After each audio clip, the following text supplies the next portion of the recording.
Bom, então vamos lá, gente. Não, ainda não. Bom, as doenças cardiovasculares, gente, ainda é a maior causa de morte do século XXI, não só do XX. Nos países ocidentais, desenvolvidos e em desenvolvimento. Então, as doenças cardiovasculares ainda não superou outras doenças, ou ainda mantém o ranking, outras doenças não superaram ela, tá? Claro que nós tivemos um aumento muito rápido das doenças infecto-contagiosas, que é por conta do Covid, né? Que não era nada previsível.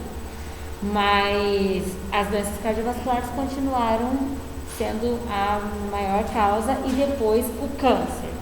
Em 2020, o número de óbitos por doenças cardiovasculares foi de 35 a 40 milhões.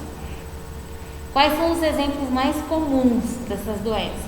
As dislipidemias, por exemplo, colesterol alto, triglicerídeo, hipertrigliceridemia, o colesterol bom estar muito baixo, o colesterol total estar alto, a hipertensão arterial sistêmica, a insuficiência cardíaca e o infarto.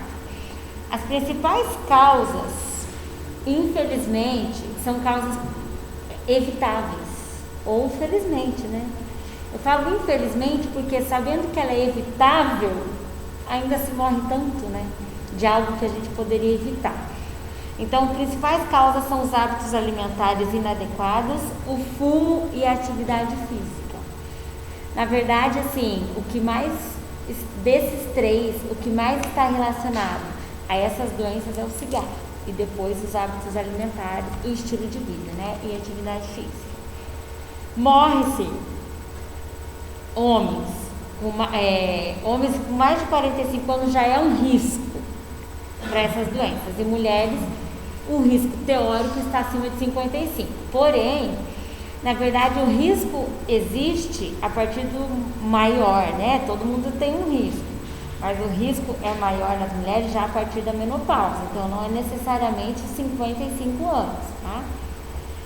Quem tem histórico familiar de infarto, de acidente vascular encefálico, trombose, né? São pessoas que têm que tomar bastante cuidado. O cigarro é outro fator de risco, obesidade, diabetes, estresse, aumento dos níveis de colesterol total e do colesterol ruim. A dieta exerce um papel fundamental no risco dessas doenças. Então a gente vai começar falando das dislipidemias. Então são situações caracterizadas pelo aumento de uma, várias ou todas as frações lipídicas. Por exemplo, professora, só o LDL, que é o ruim, está aumentado. É uma dislipidemia? É. Professora, só o meu colesterol total está aumentado? É. Só o triglicerídeo está aumentado? É. Tá? Tudo está aumentado aqui, com certeza é mesmo. Então, os principais lipídios plasmáticos são colesterol e triglicerídeo. O que eu quis dizer com isso daí? O que é o colesterol? Não é assim, gente, uma molécula só de colesterol, não. A gente chama colesterol e triglicerídeo, colesterol bom e colesterol ruim, uma molécula de proteína que carrega gordura. Então, por isso, eles têm o nome de lipoproteínas. Então, quando diz assim, os hormônios participam da síntese de lipoproteínas, é isso. São proteínas que transportam gorduras.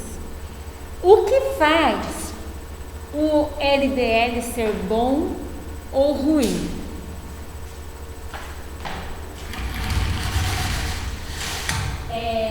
Não é assim, ele é ruim porque ele causa doença cardiovascular. Tudo bem. Mas qual é o grande problema? A molécula de proteína, quando pega a gordura e leva para o fígado, para os tecidos, ela é ruim. E quando uma molécula de proteína tem a capacidade de pegar a gordura dos tecidos e trazer para o fígado de volta, ela é boa. Então, a função é que muda, né? Não dá para HDL, LDL, colesterol bom, colesterol um é ruim porque faz mal, outro é bom porque não faz mal, né? Não. Tem funções diferentes. Então, olha lá. Os quilomicrons, por exemplo, são compostos por aproximadamente 90% de triglicerídeo que a gente consome. Onde que a gente encontra triglicerídeo, gente? Onde que tem? O que é o triglicerídeo? Não é um lipídio? O lipídio não é formado por triglicerídeo mais glicerol? Então, coisas gordurosas são ricas em triglicerídeos, né? Então, os quilomicrons são moléculas de proteína que carregam triglicerídeos que eu consumo. Qual que é a função?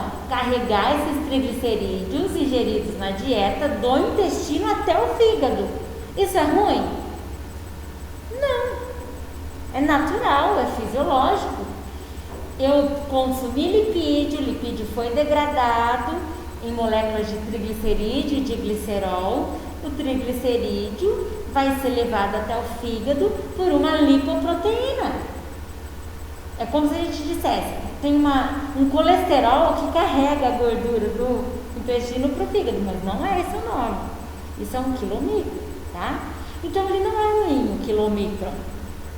O VLDL já é composto 60% de triglicerídeo de origem endógena, que a gente produz. Qual que é a função? Transportar os triglicerídeos que o fígado sintetiza até a periferia, o tecido adiposo muscular. Quer dizer, um VLDL alto é ruim. É sinal que uma proteína está carregando os triglicerídeos que eu produzo, e eu produzo também porque eu consumo um teor lipídico alto. Eu ia escrever ali e depois lembrei dos meus slides. Então, assim, quando eu tenho um VLDL alto, quer dizer que eu tenho um monte de triglicerídeo que a proteína está carregando para a minha gordurinha, para o meu tecido adiposo e muscular. Então, quer dizer, é um fator de risco ruim. Todo, Rafael, pode entrar. Certo, gente? O LDL é uma molécula de proteína que carrega lipídio, em sua maior parte colesterol. Qual que é a função? Levar o colesterol do fígado para os tecidos. Por isso ele é ruim, porque ele tem essa capacidade de pegar o colesterol. Ele carrega colesterol, é uma molécula de lipídio que carrega, uma molécula de proteína que carrega o colesterol do fígado para os tecidos. E o HDL são moléculas de proteína rica em fosfolipídios e colesterol. Mas olha o que ela faz: pega o colesterol dos tecidos e traz de volta para o fígado. Certo? Isto é que torna ela uma lipoproteína boa, ou um bom colesterol, tá? Ela não deixa de carregar colesterol porque ela é boa, porque parece assim, se é bom, não é gordura. Não, continua sendo a gordura, mas a função é diferente, tá? Outra coisa, vocês já ouviram falar, vocês devem ter alguém que vocês conhecem ou na família, que tem um colesterol, que cuida da alimentação, faz atividade física e toma até remédio, mas o colesterol é alto. Vocês já ouviram alguém da família falar assim, é que ele tem aquele colesterol genético? As pessoas falam assim.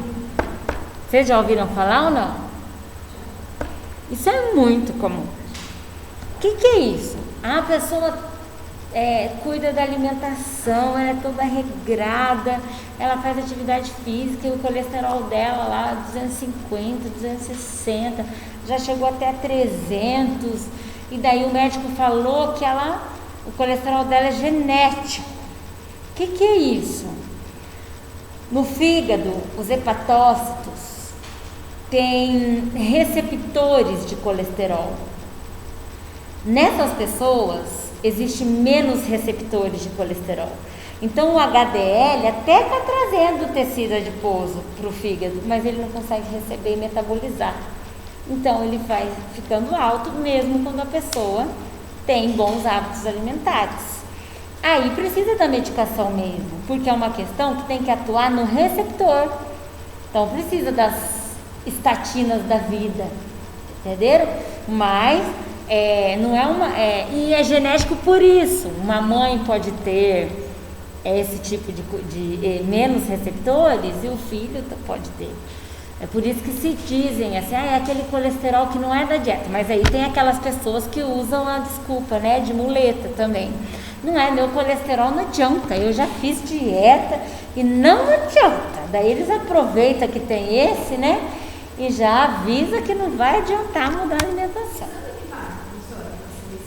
Colesterol, o que? Os receptores? Não, você vai fazer o exame de o lipidograma, que vai vir colesterol, triglicerídeo, colesterol total, ou você pode pedir colesterol total e frações, que daí vem o total, o HDL, o LDL, o IDL e o VLDL, vem as frações. E aí você vai ver, por exemplo, você tem uma dieta adequada, você tem um estilo de vida com relação à atividade física adequado, mas o seu colesterol é mais que 210, por exemplo, mais que 200. Ué, alguma coisa está errada, entendeu? Então é no exame... Não, é as taxas lipídicas mesmo, porque você vê que está tudo ok com o seu estilo de vida, mas o seu colesterol não reduz, entendeu? Agora, tem realmente a pessoa que não reduz porque não faz, isso tem bastante, né? Mas você sabe, né? O nutricionista, a gente consegue ver aquela pessoa que faz, a que não faz. Tipos de dislipidemia. Tem a hipercolesterolemia, é quando o colesterol total está aumentado. A hipertrigliceridemia é o triglicerídeo que está aumentado. E a hiperlipidemia mista é quando tem colesterol e triglicerídeo alto. São fatores de risco para complicação cardiovascular. Então tem as dislipidemias primárias, genética e ambiental. A genética, como eu disse para vocês, e a ambiental é decorrente do estilo de vida da pessoa. E as secundárias, que é aquela causada por outras doenças. Então, por exemplo, o hipotireoidismo pode aumentar o colesterol, a obesidade pode aumentar o colesterol, o diabetes, o álcool, insuficiência renal crônica ou doença renal crônica, né? Então, tem as decorrentes de outras doenças, ela é uma doença secundária. E tem aquelas que é decorrente do seu hábito alimentar e dos receptores hepáticos, aí é uma primária.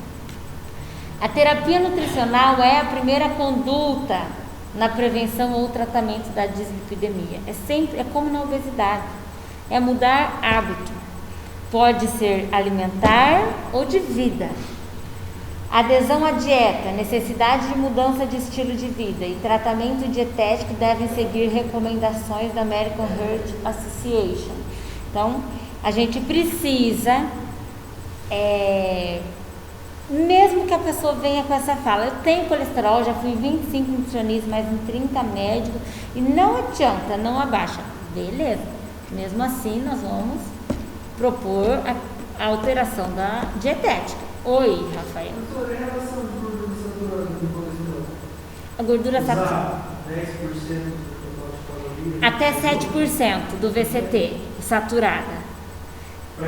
Para quem tem dislipidemia. Para quem não tem, até 10%. Entendeu?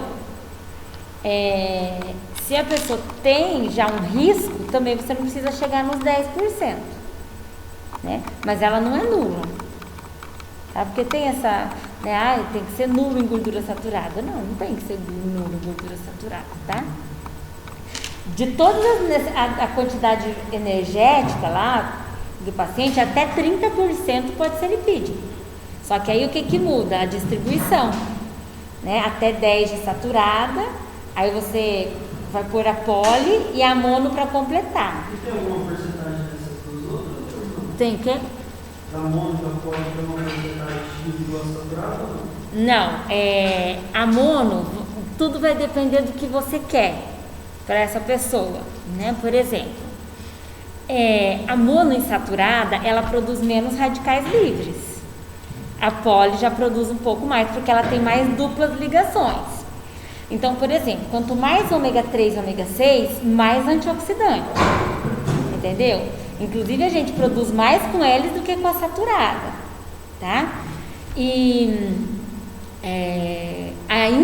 a poliinsaturada a gente não produz, que é ômega 3 e ômega 6. A gente tem que comer da dieta mesmo, tá? Então, é importante ter a saturada, a poli e a monoinsaturada.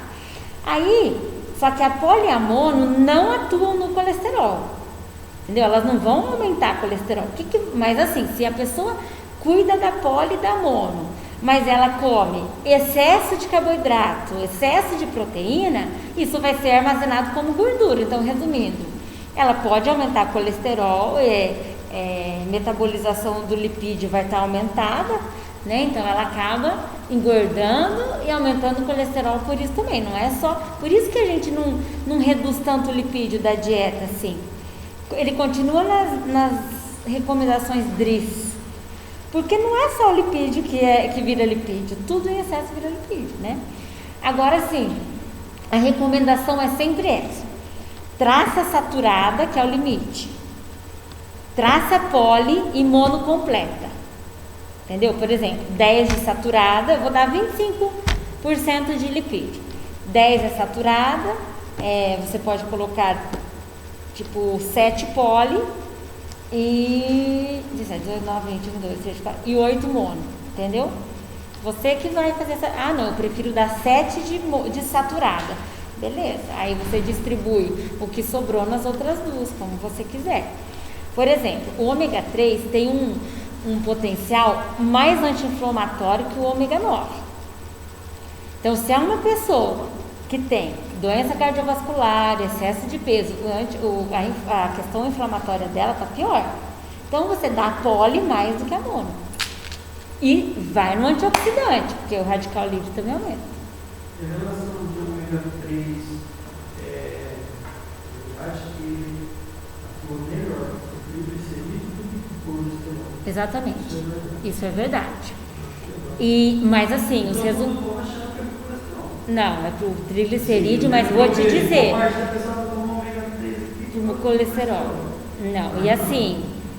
Mas assim, tem efeitos positivos no colesterol, mas tem muito mais controvérsia do que no triglicerídeo. Mas uma coisa é certa, Rafael: o ômega 3 associado à atividade física vai repercutir melhor ainda. E assim, tem pessoas também que tomam ômega 3 para aumentar o bom. Não sei se você já ouviu falar: não, eu vou tomar ômega 3 para aumentar o meu colesterol bom. Esquece. Não, esquece. Ele vai aumentar se você fizer atividade física junto. Senão você não precisa nem tomar. Não precisa falar assim pro paciente.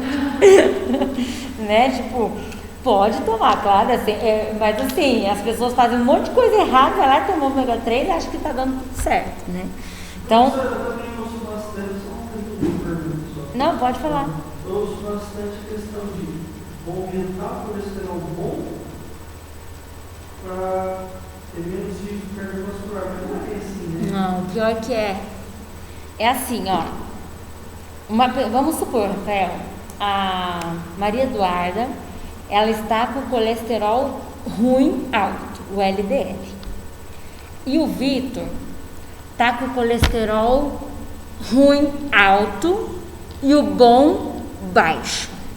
E ela está com o ruim alto e o bom alto. Sabe quem tem maior risco? Com certeza o Vitor. Com certeza o Vitor. Por quê? Ele tem o colesterol ruim alto e o bom baixo. Ela tem o bom alto e o ruim alto também. Ele, da mesma forma que o LDL leva a gordura para os tecidos, o bom retira. Então isso é compensado. Não, mas eu pergunto o seguinte: ele tem ruim alto, o bom baixo. Ele aumentar o alto, não vai. Não, ele aumentar o bom vai diminuir o risco cardiovascular. Então vai reduzir o ruim. Não vai reduzir. Não vai reduzir. Mas vai reduzir o risco. Mas bom diminui Não. Ele pode se equivaler, né? Eu vou aumentar o bom, porque o tanto que eu tenho de ruim, do jeito que o ruim leva, o bom meu traz. O ruim leva, o bom traz, e assim vai, né? Tá? Mas assim, realmente eu tenho que admitir que o risco cardiovascular de quem tem um colesterol bom alto é muito menor, tá? É melhor, e vamos supor que ela tenha o colesterol ruim, normal, e o bom baixo.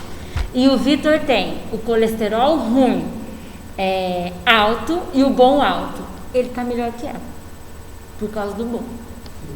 Então, a nossa meta é aumentar o colesterol bom também. Só que não adianta só tomar ômega 3, tem que fazer atividade física. Todos os estudos, na verdade não vou falar todos, né, gente, porque eu não li o estudo de anteontem, nem do mês passado, para falar bem a verdade. Mas assim, tudo já ter novas publicações, mas uma grande parte de estudos que mostram o ômega 3, aumento do HDL, que é o bom, é quando está associado à atividade física, só ele não. Tá, então a hipercolesterolemia é quando o nível de colesterol no sangue está igual ou maior que 240. Acima de 200 já é limítrofe, já deve ser avaliado, tá? O colesterol, ele é precursor de alguns hormônios, de vitamina D e ácidos biliares. Vocês lembram que a pedra na vesícula pode ser de colesterol, né? E o órgão responsável pela síntese de colesterol é o fígado.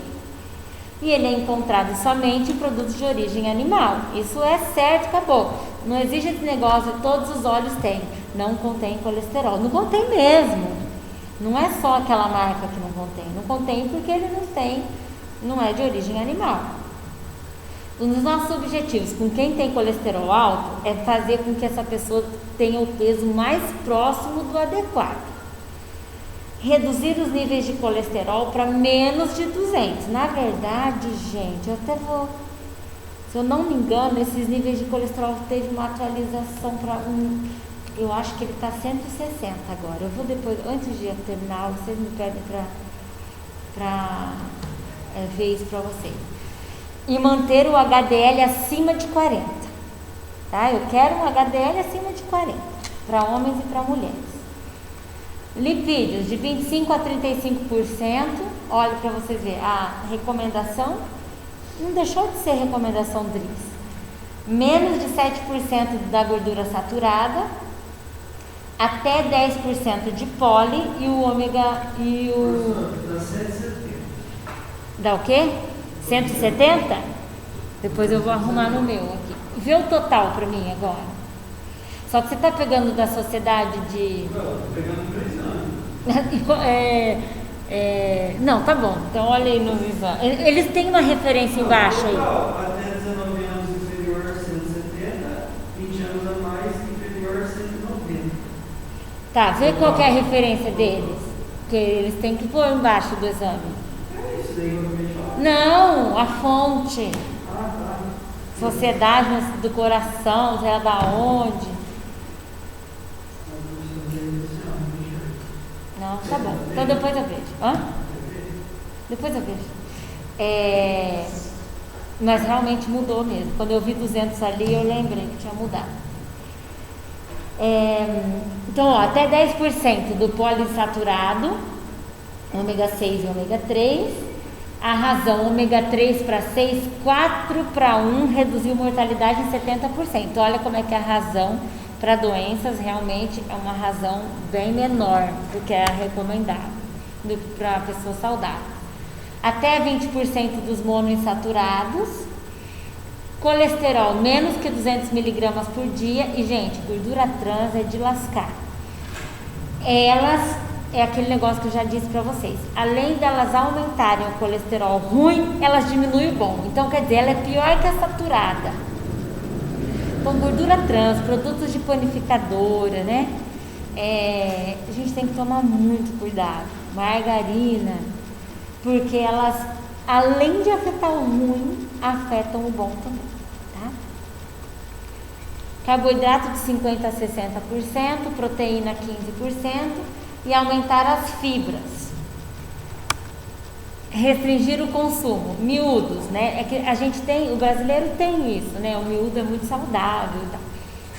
Ele é riquíssimo em ácido fólico, em ferro, mas ele é riquíssimo em colesterol. Então a gente tem que tomar muito cuidado. Laticínios integrais, biscoitos à manteiga, croissant, né? Ai, é do peru, né? E que massinha boa que é aquela, né? Vamos falar bem a verdade. Folhados, frios, embutidos, pele de ave, gema de ovo, carne gorda, polpa de coco, óleo de dendê, frutos do mar também.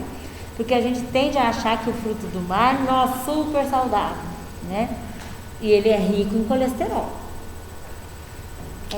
Os fitoesteróis que estão nos vegetais verdes escuros, frutas, legumes de cor alaranjada, a recomendação é de 2 a 4 gramas por dia e ele reduziu de 8 a 15% os níveis de colesterol, claro, associado à alimentação como um todo, tá?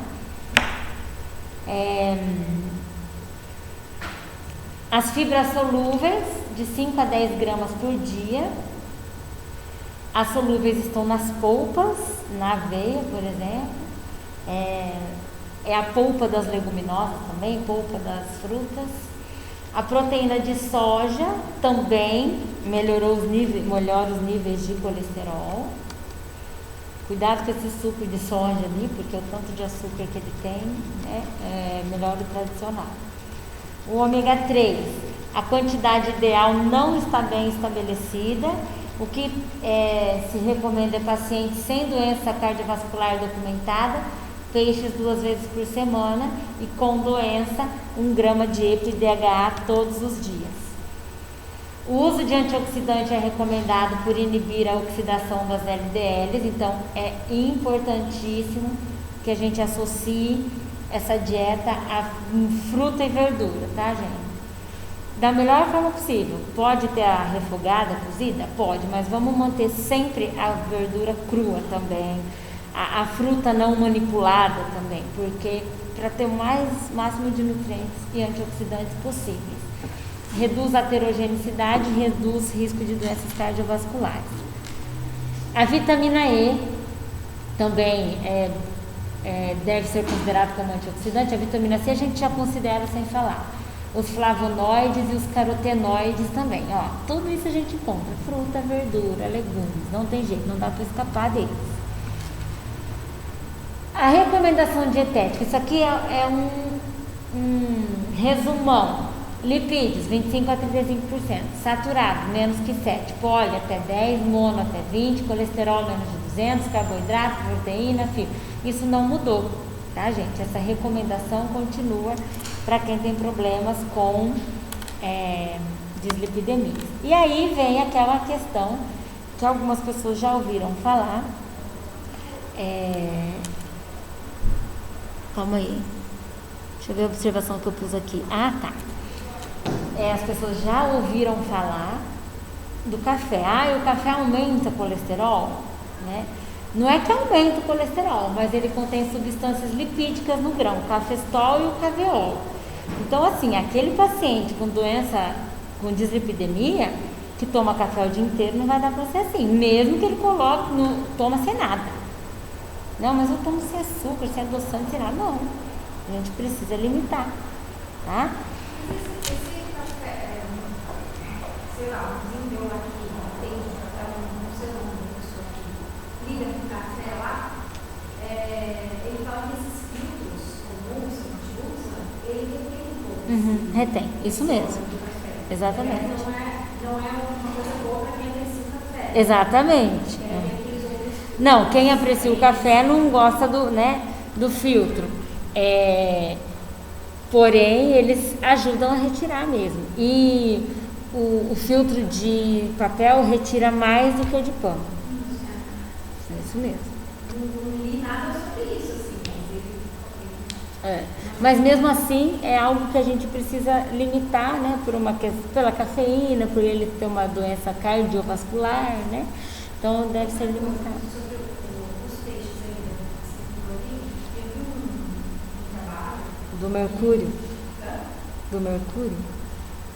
Não, também, tem mais essa. Não é sobre o ômega, é sobre a alga. Que os peixes que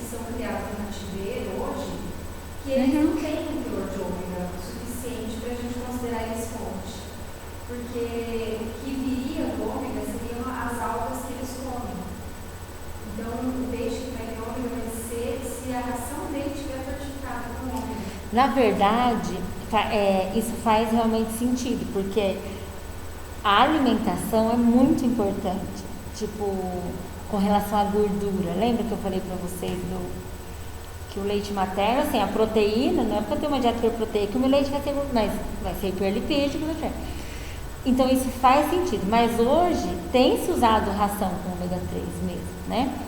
Isso já não é mais um grande problema. E realmente o peixe do cativeiro não é igual a gente tomar o suplemento e não, né, tomar a vitamina C e não comer a vitamina C da fruta, não é uma forma sintética, né? Mas assim, você consegue ter os níveis de ômega 3, mas é às custas dessas estratégias mesmo, não é algo do meio ambiente, né, natural. Opa, eu fui lá pro último. Meu Deus, o que eu fiz?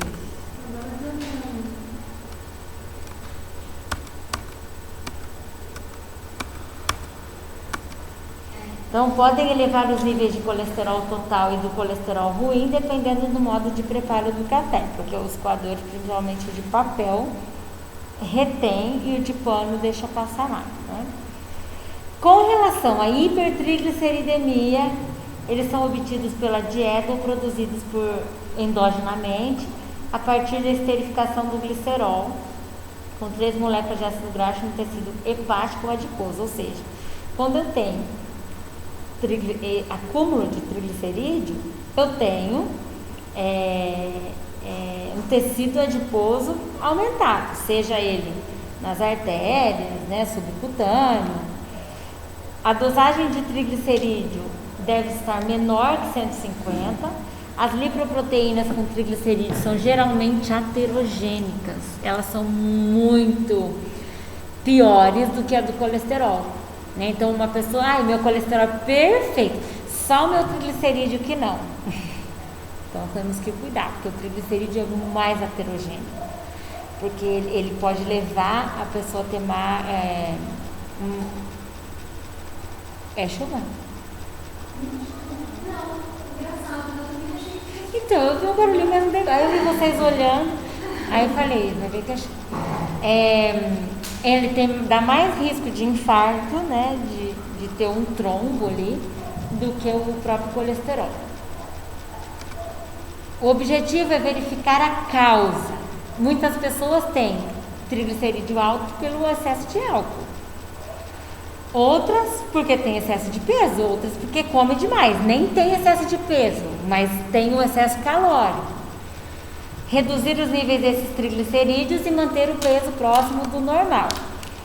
A dietoterapia também é o tratamento inicial, a atividade física, né? Até porque a gente vai usar o triglicerídeo como fonte de energia, então a gente vai conseguir diminuir. Restrição total de álcool pelo risco de pancreatite e restringir os carboidratos simples. E, mais importante do que isso, cuidar da caloria. Hipertrigliceridemia está relacionada muito mais a valor calórico do que a valor de gordura. Eu estou com triglicerídeo alto, mas eu já tirei fritura, eu já tirei isso, beleza, mas quanto dessa pessoa está comendo? Então, geralmente, a hipertrigliceridemia, eu cuido do lipídio e do valor calórico. O colesterol é a qualidade do lipídio mesmo, que a gente tem que observar. Então, por exemplo, isso aqui é um algoritmo onde eu faço as seguintes perguntas. O indivíduo com peso excessivo, ou seja, o IMC maior de 25. Ele tem esse IMC maior de 25? Sim. Qual que é a dieta? Hipocalórica, baixa quantidade de gordura saturada e gordura trans, baixa quantidade de carboidratos simples, não é baixa não, o meu sinalzinho ali está ao contrário. Aumentar a quantidade de fibra solúvel e insolúvel e reduzir bebida alcoólica. Agora, na hipertrigliceridemia, essa pessoa não tem excesso de peso, dieta normocalórica, diminui gordura saturada e trans, açúcar simples não ultrapassar 10% do VCT melhorar fibras, meu sinal está errado ali das fibras também, e restrição de bebidas alcoólicas.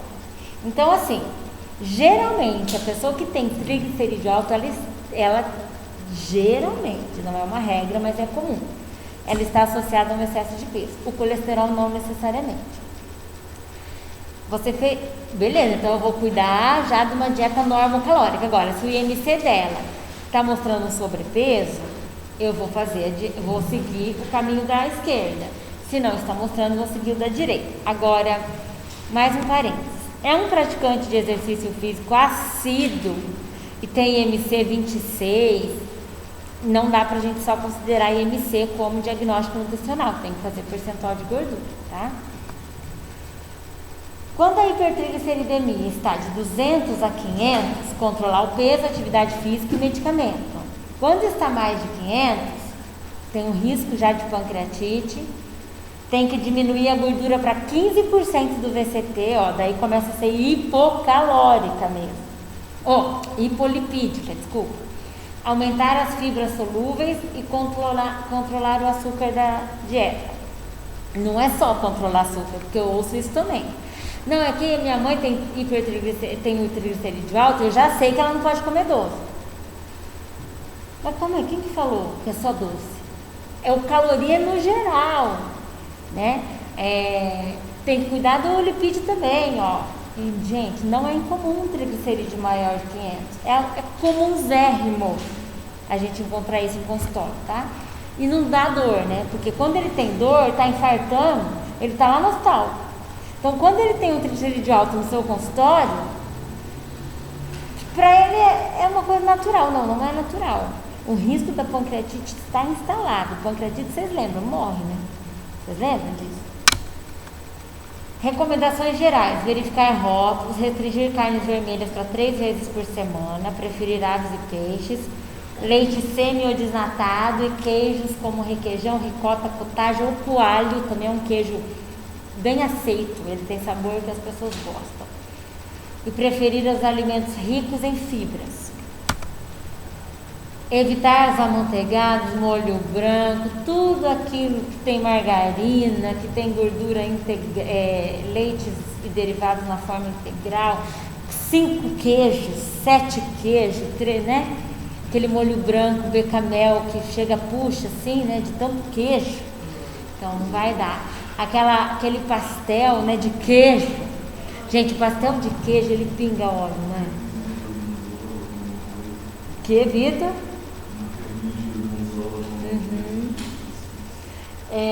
Infelizmente, alguns queijos eles pioram muito essa situação da dislipidemia, tá? Frutas e verduras eu não preciso nem dizer, fibras sempre, todos os dias. Água, a mesma coisa. Cuidado com a quantidade de óleo para essa cocção. Mas eu uso óleo de coco. Tudo bem, vai ter que ser reduzido. Tem, exatamente. Mas sabe mas é por conta da questão antioxidante dele, que ele é tão falado. Mas daí as pessoas começam a misturar, né? Óleo de coco para tudo. E daí, a hora que você vê, a pessoa tá lá com dislipidemia consumindo óleo de coco. Gente, o meu pai, presta atenção. Meu pai viu lá no Globo Repórter, isso deve fazer muito, eu ainda até morava com ele. Só que o que o Globo Repórter falava, gente, é lei, né? Um dia, e meu pai gosta de margarina, parênteses, eu também.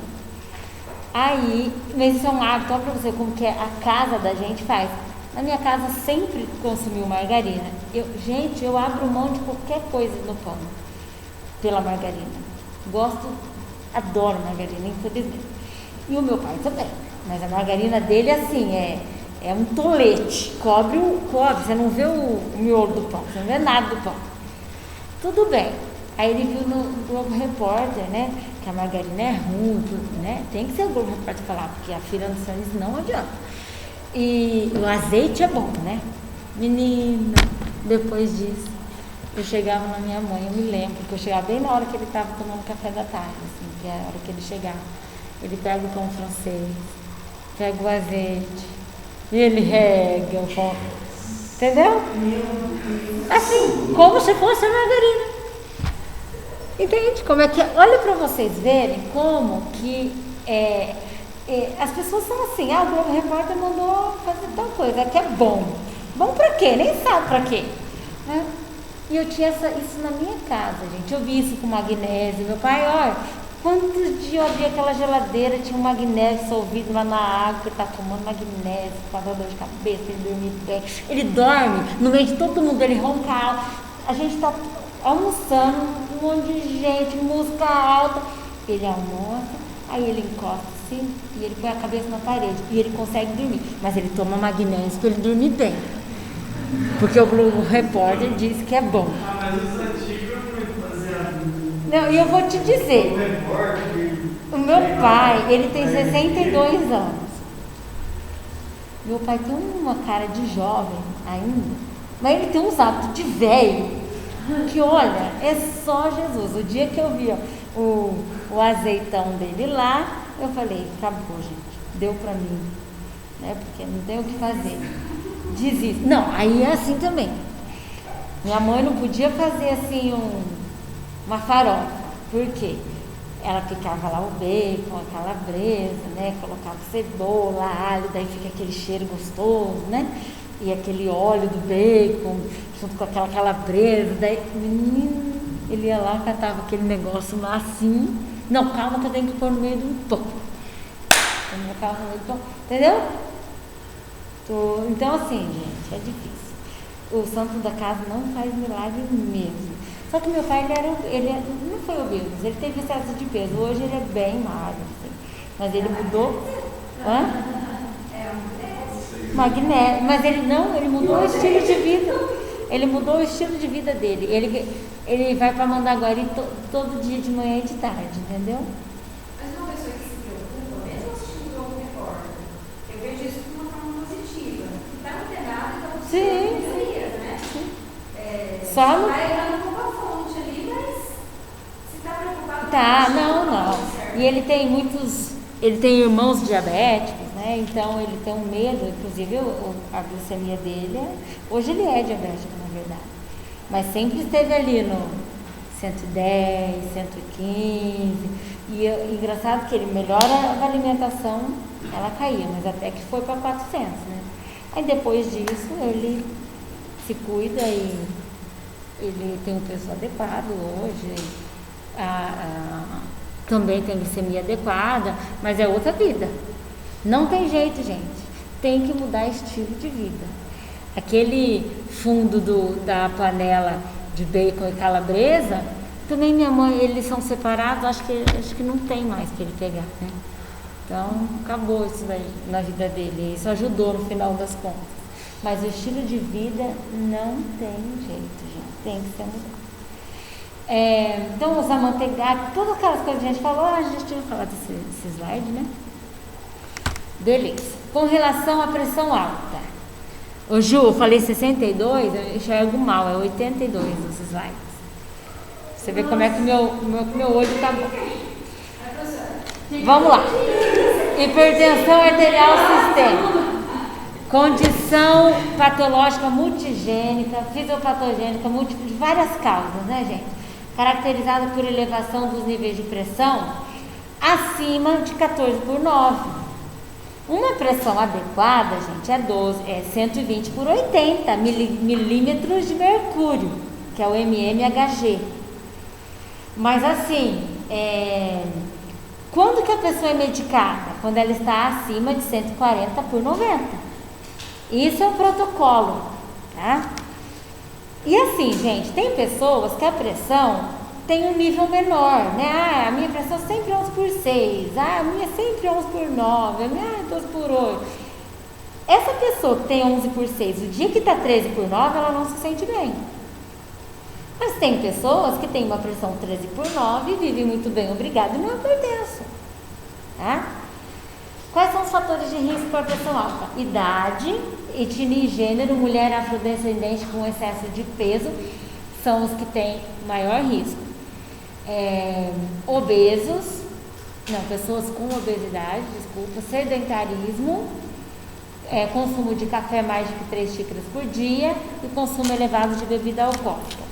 Baixa ingestão de potássio, muito sal.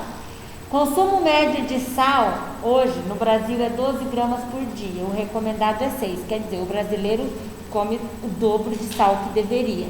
É da nossa alimentação. Nós temos o paladar salgado, a gente gosta de coisas mais salgadas. Manter níveis de pressão. Então, quando a pessoa diz assim, gente, eu estou achando essa comida sem sal, pode ter certeza que ela está normosótica, porque o nosso hábito é de ter mais sal mesmo. A dieta do hospital, né, ela é normosótica, mas as pessoas falam, nossa, sem sal. Não, é o hábito dela, né, que está muito salgado. Então, o que a gente quer? Manter os níveis de pressão normal, mudar o estilo de vida, fazer uma dieta saudável e reduzir a morte por hipertensão. Gente, como é incrível assim, um paciente infartado internou, quando você vai ver, ele teve uma crise hipertensiva. Ele tem essa comorbidade. Então, tem que cuidar, né? Controle de peso. Redução de 5 a 10% do peso já reduz níveis de pressão, não tudo que precisa, mas já impacta. E restrição calórica. Redução de sal, reduzir sal que a gente adiciona, tirar saleiro da mesa, abolir alimentos industrializados e temperos prontos. Isso já é bem importante, não o suficiente em algumas situações. Atenção à restrição de sódio quando se administra diurético pelo risco de hiponatremia, hipovolemia e hemoconcentração.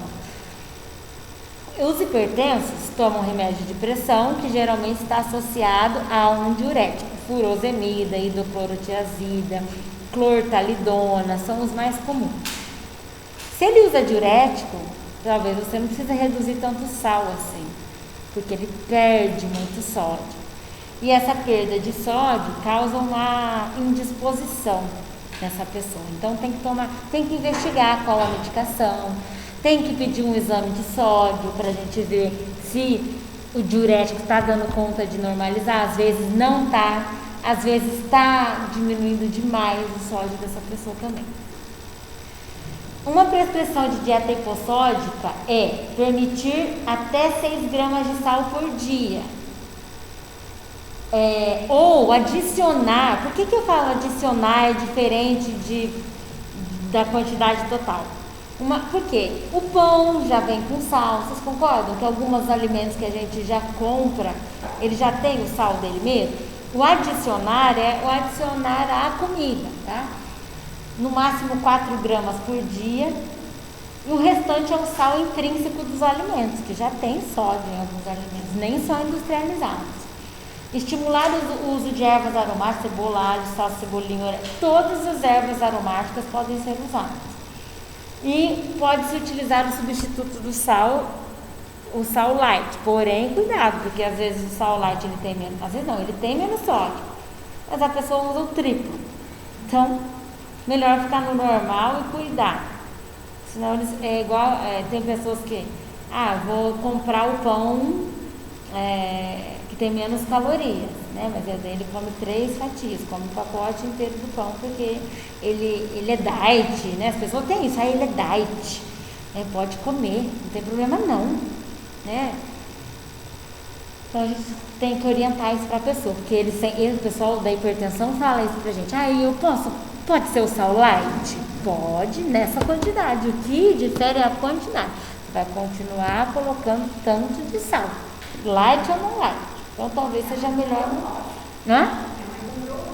Comprou rosa do Himalaia. Meu pai também teve uma época que comprava rosa, depois ele parou.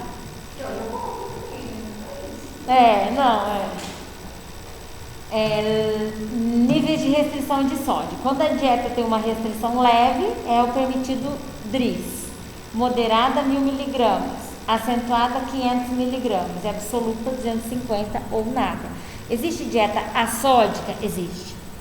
Sabe aquela hipertensa ou a gestante que está com oscilação de pressão, correndo risco de eclâmpsia?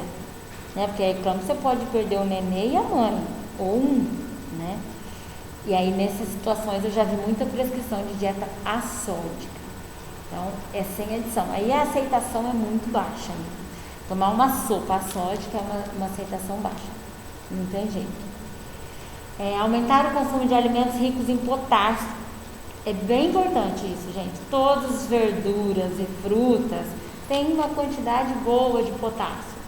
Grãos e cereais também. E aquilo que vem debaixo da terra também tem mais, né? Igual beterraba, batata, rabanete, mandioca, cenoura. Mas no geral, fruta e verdura é rico em potássio. Então o potássio, a fruta é essencial para o hipertenso, mas ela já não é essencial para o paciente renal em estado conservador. E aí a gente vê muito renal hipertenso. Professor, e daí? O que eu faço? Choro no fundo da agachadinho? Não, você vai por aquilo que é prioridade. Ele é renal, mas ele foi internado por uma crise hipertensiva, né? Ou o paciente é hipertenso, toma uma medicação, está com a pressão normal, mas ele está edemaciado, correndo risco de paradiálise. Nessa situação eu vou cuidar do rim, mais do que da pressão. Então a gente tem que priorizar a situação. Dá para eu atender duas coisas? Beleza, mas não dá, porque ele está aqui pela glicemia, ou o que está descontrolado no momento. É isso que eu vou focar, tá? Então o paciente não vem com um problema não, principalmente o hospitalizado. Um problema é quase que nada pra gente, assim. Porque o é fácil de resolver, o problema é a simultaneidade do problema. Manter o consumo de alimentos ricos em cálcio e magnésio. Gente, é super importante essa recomendação em questão de concurso. Todo mundo pensa no sódio para pressão e esquece o cálcio. O cálcio para pressão e principalmente para gestantes com risco de alteração de pressão é imprescindível. E aí nos concursos eles querem ver se você está atento nisso e manda o sódio lá, tá? Mas o cálcio é imprescindível. E falou em gestante, o cálcio é tanto quanto o sódio de importante, tá? O magnésio tem algumas controvérsias, se ele seria um hipotensor ou não. De qualquer forma, ele também é importante e não vai alterar a pressão para mais, então pode se manter dentro das controvérsias. Os alimentos fontes de cálcio vocês já sabem, magnésio, geralmente vegetais verdes. Alimentos que devem ser evitados, gente, todos industrializados, processados, salgados, né? E os que devem ser utilizados in natura, sem adição de sal, rico em fibra, cálcio, potássio. Recomendações gerais: atividade física, sempre que possível, aconselhar o abandono do cigarro, restringir a bebida alcoólica, diminuir o café. Porém, gente, veja só, existe, acho que vocês já devem ter ouvido falar na dieta DASH.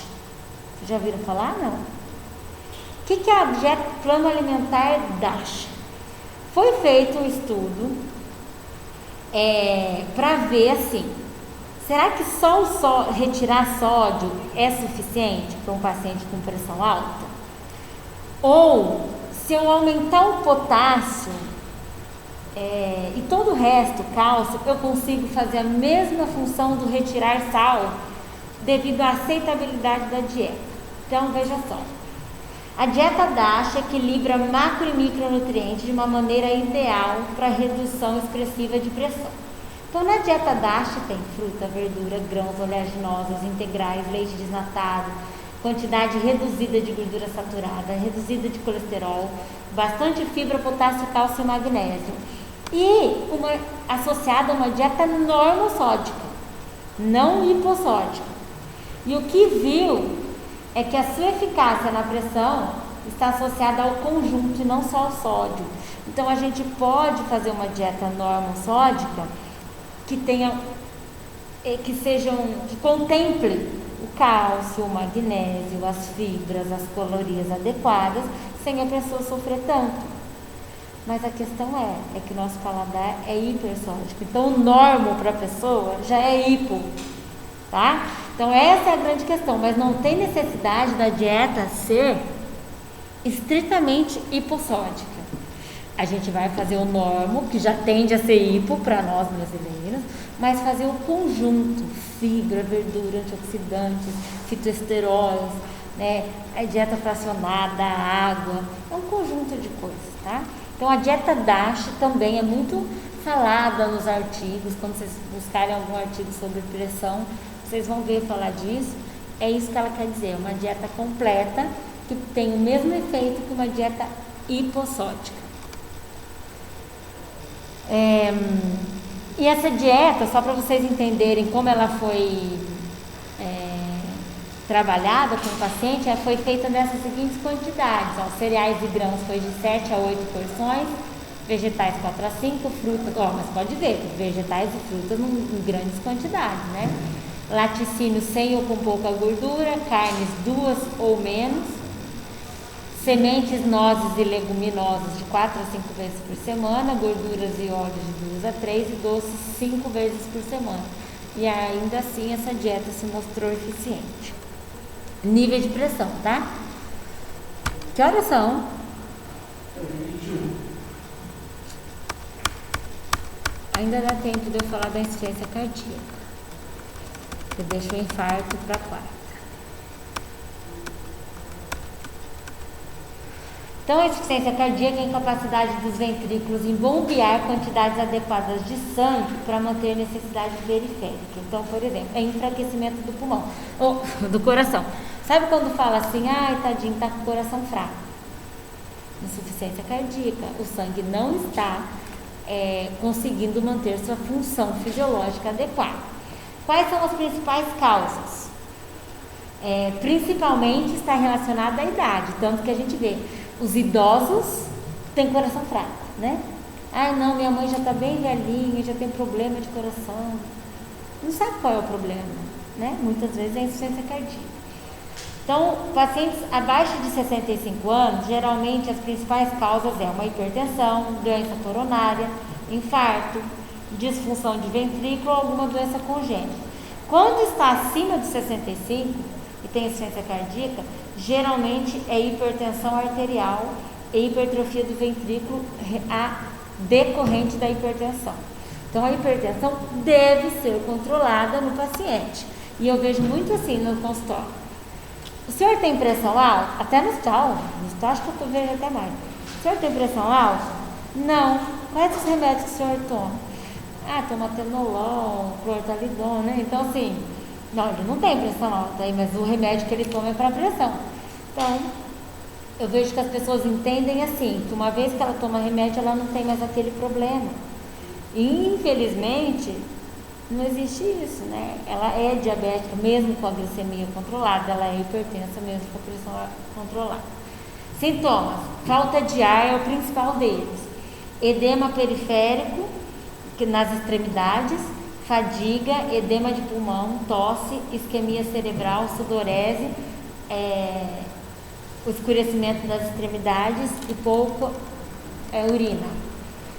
Tem várias classes essa insuficiência cardíaca. A classe 1 é aquele paciente que ele tem uma dispneia, mas ele não tem essa dispneia, ele ainda consegue fazer as atividades diárias, arrumar uma cama, lavar a louça, passar um pano no chão. A 2 é quando já existe uma limitação leve da atividade física. Ele em repouso não tem sintoma, mas se ele começar a ser a avó, a tia lá, começar a arrumar a casa, bater um bolo, arrumar a cama, começa a ter uma dispneia. A classe 3, em repouso também não tem sintoma, mas a atividade física menor que a habitual provoca fadiga. Então, por exemplo, ela até começa a arrumar a cama, mas no meio ela tem que parar. E a classe 4, que é a mais grave, é a incapacidade de realizar qualquer atividade física. Esse paciente tem fadiga e dispneia mesmo em repouso. Eu tenho um vizinho que ele usa oxigênio diariamente, está lá o sistema de saúde levando o oxigênio. para ele. Insuficiência cardíaca grau 4. Ele vivia carpindo lá os terrenos perto da minha casa, ele não parava. Hoje ele, inclusive, está obeso, porque parou de fazer por conta da insuficiência cardíaca. 40% desses pacientes têm morte repentina. 20 mortes por infarto ou AVC. Como que trata? Mudando o estilo de vida, mudando a dieta, utilizando medicação e às vezes dá para fazer cirurgia. Dependendo da idade, não existe mais essa recomendação. Essa pessoa tende a perder peso, porque a perda, ele começa a ter muita dificuldade para se alimentar. E aí ele começa a perder músculo. E esse músculo, ele também perde a musculatura cardíaca. Então ele tem a caquexia, ele fica muito enfraquecido, né, o sistema cardiovascular dele. Se ele bebe, misericórdia, e se ele fuma, então piorou. As manifestações associadas são sensação de estar sempre cheio, sempre empachado, eles falam. Por compressão gástrica e congestão hepática, edema entre alças intestinais, ocorrência de náusea e vômito, dispneia, fadiga e o metabolismo aumentar. Então ele perde muito músculo, ele gasta muita energia por conta desse desgaste cardíaco dele, mas ele é um paciente com anorexia e muita perda de peso. Minimizar perda ponderal de peso é o nosso objetivo, manter o peso próximo do que ele deveria ter. Evitar sobrecarga, tipo atividade física, esquece, não dá para mandar ele fazer. Dá uma voltinha, gente, calma. Não vai dar para ele dar uma voltinha. Prevenir progressão das doenças e reduzir a morte. Como que eu calculo a necessidade energética? Se ele tem o peso adequado, 28 calorias por quilo. Se ele tem baixo peso, 32 quilocalorias por quilo. Dieta, de preferência via oral enquanto for possível. Já que ele não vai comer muito por conta da dispneia, a gente tem que dar pouco, que vale bastante. Então essa dieta pode ser hipercalórica, pode ser que precisa de suplemento, precisa adequar a consistência porque ele consegue mastigar, consegue engolir. Talvez ele aceite uma dieta geral, talvez tem que ser branda, talvez tem que ser pastosa, mas tem que ser várias vezes no dia para a gente chegar na necessidade dele. A terapia interal, se ele não conseguir comer o tanto que ele precisa, a gente começa com a sonda. E aí uma dieta hipercalórica, para dar mais calorias e menos volume, porque ele é demasiado, é um paciente que não pode com muito volume, ele ainda tem soro que ele toma. Esse paciente geralmente é um paciente de hospital, a gente não vê muito ele na clínica. Carboidrato, 50% a 60%.